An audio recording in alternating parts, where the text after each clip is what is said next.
Hey, Black Girl Tech here. Let's talk about working remote today. A lot of times, people are attracted to being a developer or engineer and working in this industry because of the perks and the benefits. Not only do you get a really good salary, you oftentimes get the option to work remote and to work basically from anywhere in the world that you please. If you're new to the industry and you're coming in as a junior developer, I strongly recommend against working remote full time. And let me tell you why. As a junior developer, you're basically going to be spending your first year learning and proving yourself. Actually, you're going to be spending your next 2 years proving yourself. So you need to prove that you're a self-starter. Your solutions are sound. You need to prove that you have the soft skills to gel well with the team, to collaborate, maybe do some pair programming, those kind of things, along with learning the job and working your discipline, more than you've had the experience to do so. It really doesn't seem to be helpful, in my opinion, that someone fresh in the industry should expect to work from home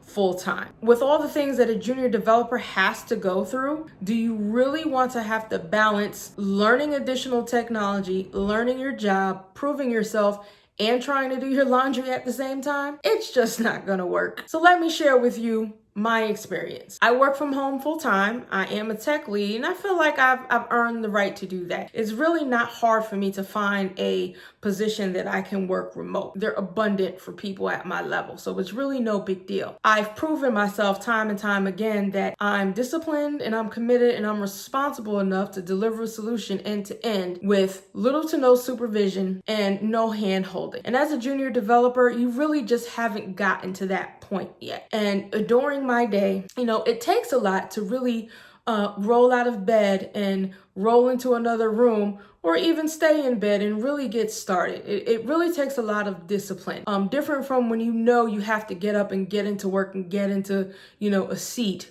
Especially if you have a commute. It can be a little challenging at times. Sometimes you're tempted to, sleep in a little extra late, because if you're working from home, the hours tend to be a little bit more flexible. So sometimes I start work or start my day at 9 a.m. Other days I may start my day at 10 p.m. Not 10 p.m., sorry, 10 a.m. You really have to be disciplined around that. The other thing that comes into play is the distraction. If you cannot handle the distractions that are going to be thrown at you in the middle of the day, working from home probably isn't for you, especially if you're a junior developer. You will be tempted to do the dishes, do the laundry, clean the house, run errands. And if you have a spouse or a children, that adds a whole nother layer of distractions that you have to contend with. Having a spouse and having children means you're probably going to have an office that has a door where you can lock yourself away from your family for, at minimum, 8 hours a day. And I say at minimum because studies show that people who work remote and work from home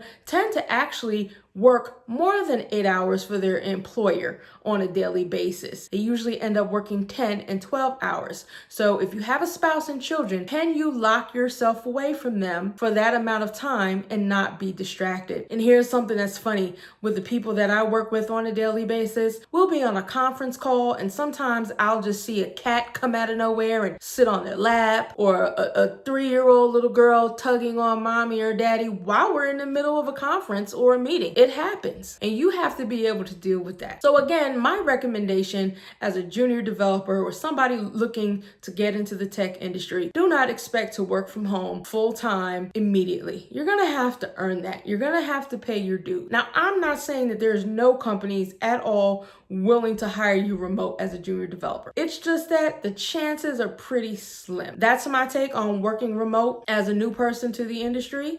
If you've liked what I've shared today, please hit the like button below, leave me a comment, leave me some feedback, and if you'd like, subscribe to my channel. Thanks, see you guys next time.